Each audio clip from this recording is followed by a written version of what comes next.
Hey guys, what's up? It is January 1st, so I decided I'd make a video on some topics. So people seem pretty interested in low volume nodes, so that's what we're going to talk about today. So I just have an outline of what we're going to do, kind of what we're going to address in this video. We got where, so where are low volumes nodes? How do we spot them? Why do we even care that a low volume node exists? How? How can I actually use a low volume node to my advantage? When?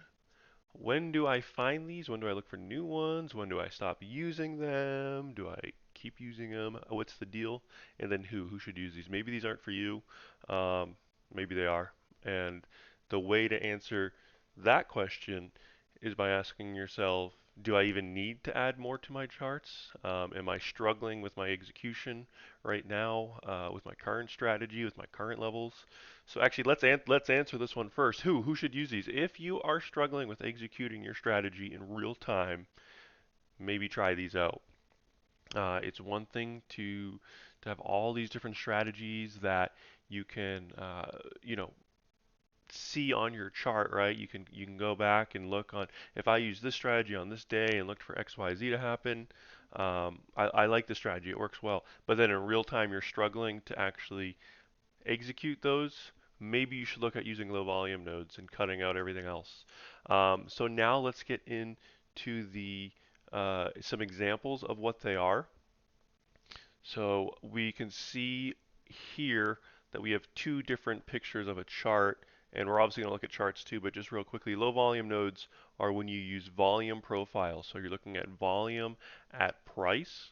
That's what this bar graph here coming from the left to right represents. And these areas of low volume where you can see it's kind of surrounded by high volume, those are low volume nodes, right? We're not looking at the far end of the volume profile and just saying, hey, look, there's low volume there. That must be a low volume node. No, we're looking for isolated areas where you can see high volume on each side, and then for some reason there's just that node in the middle that is not interested in. So let's go to the charts and we'll basically figure out how to uh, put the volume profile on our screens, what we're looking for, and again where, why, how, when. We're gonna cover it all. So first things first. Again, this is called volume profile. If you're on TradingView, there's an indicator called session volume profile. You can go in there and adjust it so it covers the whole entire session. So you don't have to use custom session. You can do all, which is essentially what I've done with custom, and I'll actually just change that back to now. It's on all. And then you can mess around with the row size. This is just the row size determines how defined it is. So one row size is going to be one tick. Now, if you think about that, on the NASDAQ, for example, this whole range here is 1,151 ticks. That's the range here for that particular day. So that means there's going to be 1,151 bars, horizontal bars going across measuring data. So you can change this. Like I don't need it that exact. I can change that to maybe 1 point, and now that's probably what only yeah 286 bars of data, and it's a little bit easier to read now. So we're going to do that. There are other things in here that you can mess around with. I don't recommend it. Just kind of leave it as it is. We're just looking for low volume nodes. So like we can turn off point of control, we can turn off value area high, value area low. Those will be for a different video. Right now we're just looking for low volume nodes. So the only problem with this is it's a little subjective because how you determine what qualifies as a low volume node is ultimately going to be up to your eyes and your brain. So what do I mean? So for example, here we can see this is an area surrounded by volume, right? And there's clearly no, not or not no, but there's not much volume in here. This is one that I would say, hey, I like the way this looks. I will use this area to look for a price to come here and potentially reverse that. And actually what we're going to do instead is we're going to go way over here and we're just going to draw some out, and then we're going to see, and then we're going to look to the right and see if any of our low volume nodes would have essentially worked as support or resistance. So this is a good example of a situation of where how do I determine what one is the right one, right? Because here's here's kind of a pullback area, here's a pullback in volume, here's a pullback here, here, here. Like, what one do I pick? So for this one, I'm just going to pick the most obvious. The most obvious to me might not be the most obvious to you, but for me, it's going to be this area right here. And remember, this horizontal bar graph is showing us the data for this entire day right here. So it's not until this final candle closes at 3 p.m. my time, which is Eastern time, would be uh, 5 p.m. right now. It's a 2-hour difference right now. Uh, this this volume profile is not completed until this time. So I'm not using this area until this day was Friday, December 19th, until at least Monday, and then I'll keep extending this until it gets used at least once or twice. Again, that's subjective. That's up to you. Oh, look at that. Look where we're heading. Um, so that would be my first thing to say about this. It can be a little hard determining on some days what one you want to use. For example, on this day, I like this big area pullback right here.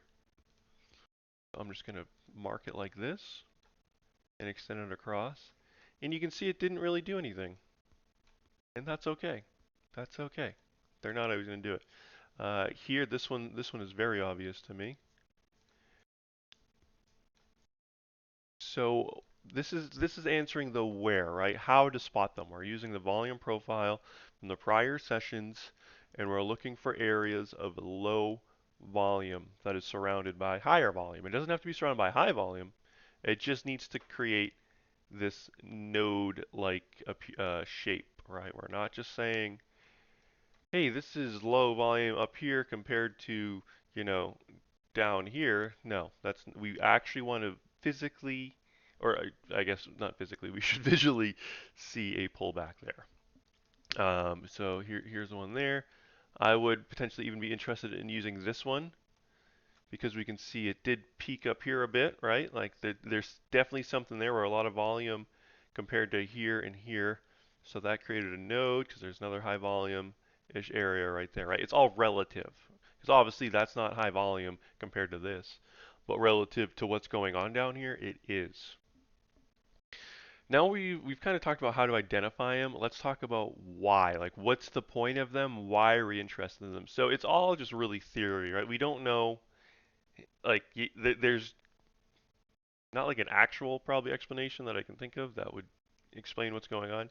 But my rationale is that as price comes into these low volume nodes, it's low volume because buyers and sellers were not interested there.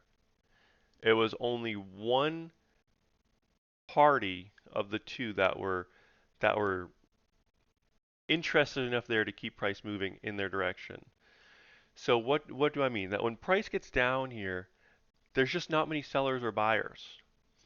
And so the idea with this is that the party that steps in with how can I put this? With the least amount of interest is the party that wins. So it's not going to take much because if this was an area that you can see was previously only buyers were buying here and they weren't facing much selling pressure here, then they were the least interested, they were the most interested with the least amount of participation, if that makes sense. So they just won by attrition. Like there was just no sellers here to really put up a fight. There weren't really many buyers either, but there were more buyers. So it wasn't that it was high volume pushing it through it, but it was high enough volume to push it through. So what you want to do then is when price comes back into these areas, you then want to look for price to reject out of it. And when it rejects, you want to see, in my opinion, this is how I trade them. This is how I utilize them. So I'm talking about the why. Now I'm going to talk about the how. I utilize them with high volume. So normally I'm on something like a 5-minute chart or a 3-minute chart. And what I'm doing is actually, let me get a few more marked out here. What I'm doing is I'm looking for high volume to come in at a low volume node in the direction of uh, in the direction that I'm looking for. So I'm just marking out a few more here, kind of as I'm talking so I can look for, see if I can find some examples to show you guys. So I marked out this one here, this one up here. I like these because it's right above the point. This is the point of control. This is additional information that's not really isn't necessary for this. I'll make another video I'm about to talk about. But this is the point of control where most volume was, and then you have this low volume node right above it. So I like that because it's an area where a big amount of buyers or sellers could step in because they've been comfortable selling at this point of control. And then with this low volume node right on top of it, you have a party that's just really not interested there. And that looks like that might be the buyers because you can see sellers kept coming in here. So maybe we can expect the same thing. Obviously, hindsight's 2020. We can see that's not what happened, but it is what happened when price broke down below and came back up to it. So like this might be an example that I can share here in just a second. Let's just mark a few more of the. There's this huge one here that we'll use, and I'll show you how to use it on days like that where it's choppy. Let me make sure. Yes, I am recording. That would have been a little sad. Here's one here, and let's see.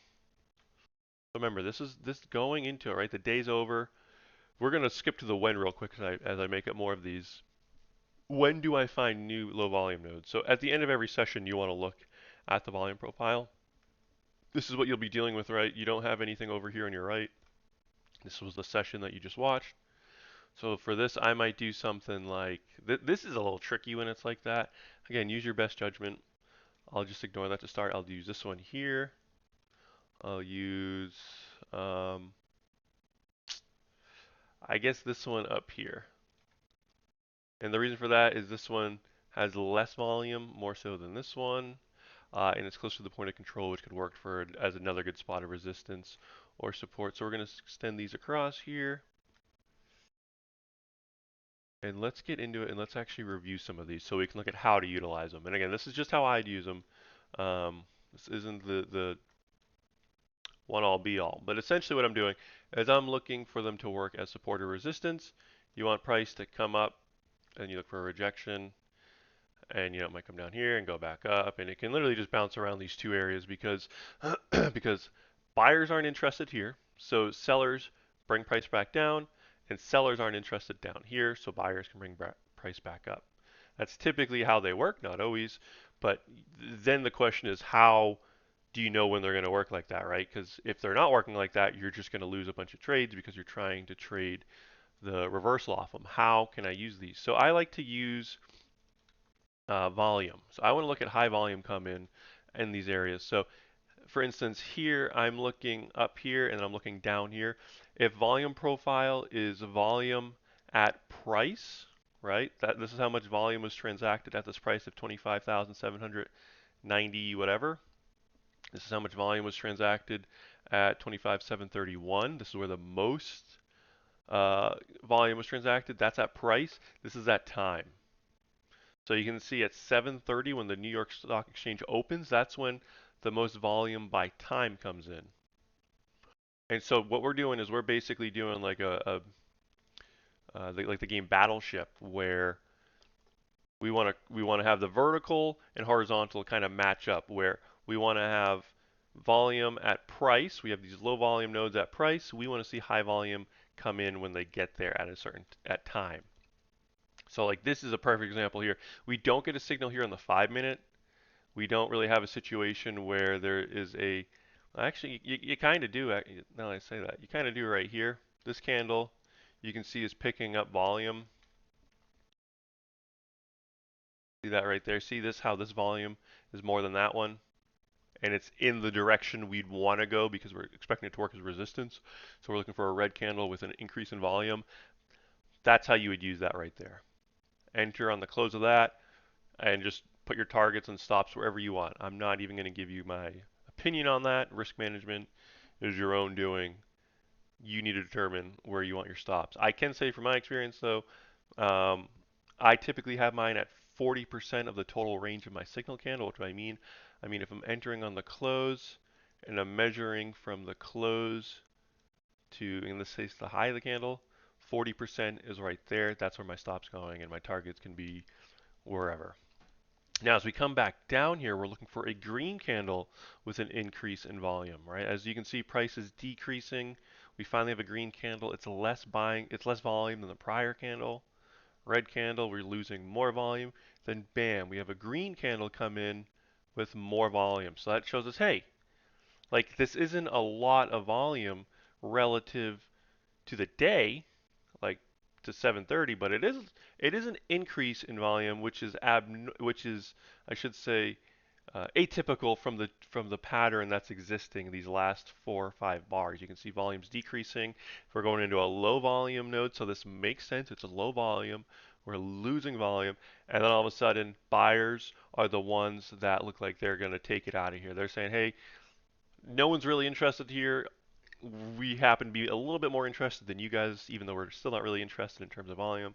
And you can see they come in with that step, and bam, they pull that up. Target 1, target 2 for me gets hit, goes back to break even, and that's that. So that's how I'm utilizing these. I'm looking for volume to come in at these areas, and that's how I utilize them. That's how I've been enjoying doing it.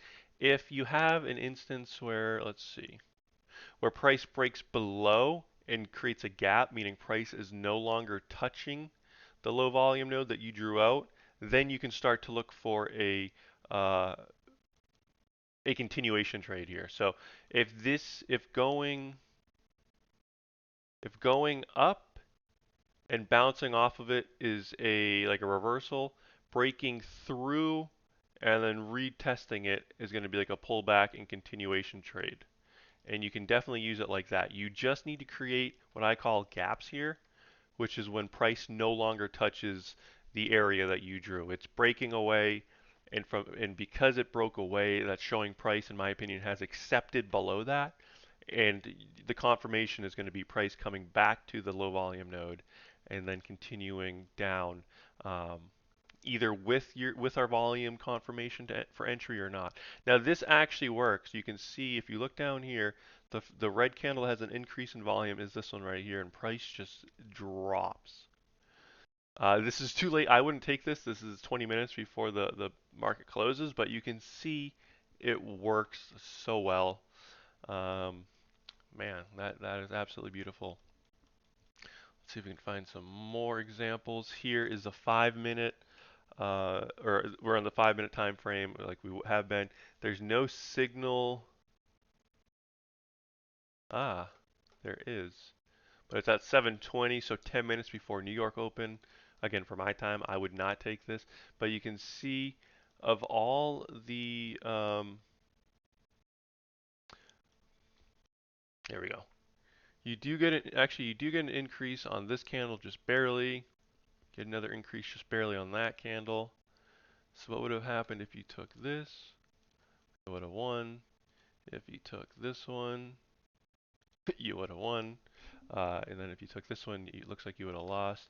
But again, then you're going into the actual NYSE Open, which is always more volatile. So I wouldn't recommend taking any of these. But you can see how well it works, and that's the point.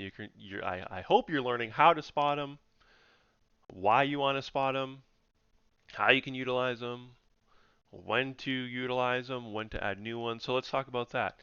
You can see price comes up and hits this and reacts. I would use this one again because it only got hit once.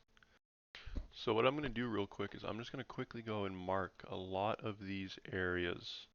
So I'm not going to use the box tool. I'm just going to use these arrows like this. Let's put one there. Do one here. And it's going to be saying just keep in drawing mode, dude. You're right. I never realized that. One here. Oh, I thought we were in drawing mode. Now we're in drawing mode. There's one there. And for this day, I'd say that's kind of one there. I'll keep that going. That's one there. I do like this little area down here, just this little sliver. Little slivers like this say a lot. They can be really good areas for reversals. And so if you're wondering like where I'm drawing, when I'm drawing on this side, I'm looking over here. So now that I'm going to be drawing in this area, I'm going to be looking over here at this volume profile to draw over this day. There's an area to it. There's one there. I'll use that one instead of that one. There's nothing there. All right, then here. Do a few more. I can zoom in on a little bit more. Just point of control here. So I'm going to go just beyond it down to there. And we're back to where we were. Okay. So now we can turn. He's so annoying. They are so annoying. All right, so now we're gonna look and see. You can see it worked as support here, support here. This one worked as support, fell through here. That's one I would use again, but because we can overlay this and see that there's an updated one that's even a more defined area now with this data, this is the better one to use. And you can see it is in fact the better one to use because it gets utilized really well right there in the New York Open for that particular day. There was one down here that kind of worked as support there, worked as resistance here. That's one of those signal trades I was talking about with the volume. This is on the 15-minute chart. I don't trade on the 15-minute, but you can see that would have not really worked. But here again, I'm not typically using a straight line. I'm using a box. So for instance, like this box would have consumed like that area, which the oops, what is? Oh, it's stuck in drawing mode. Yeah. You can see it would have tagged it there. That's another one of those high volume signals. So yeah, I mean you can see low volume nodes work really well. Sometimes they don't work at all, but that's like all levels. Look at that. Works, price sticks at it, accepts above it, uses it as support, then falls through.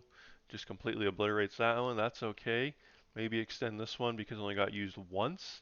So if we're using the twice rule, we're going to, and when I say twice, I mean at least 2 sessions. If it touches here once and then touches again here, that's technically 2 times like I was saying, but I would keep using it for the rest of the session. And you can see it works beautifully here as support. This one's working as resist. I mean, these are no-brainer levels in my opinion. So what I would recommend you do is if you're interested in this and you're like, well, I might not be very good at identifying the low volume nodes, just go start, and I'd recommend using the box tool and doing it that way. Obviously, this would actually be for the next day here, which is already marked out. Um, I'd recommend you do that and then see, are these levels getting respected at all, or am I just really missing the mark here? And that's how I practiced using them or identifying them, and it's been working really well. So I hope this video helped you. If it helped you, uh, and you think you should subscribe, subscribe. If you like the video, like it. If you don't feel like liking it, you should like it. And yeah, just that's the video. Horrible ending.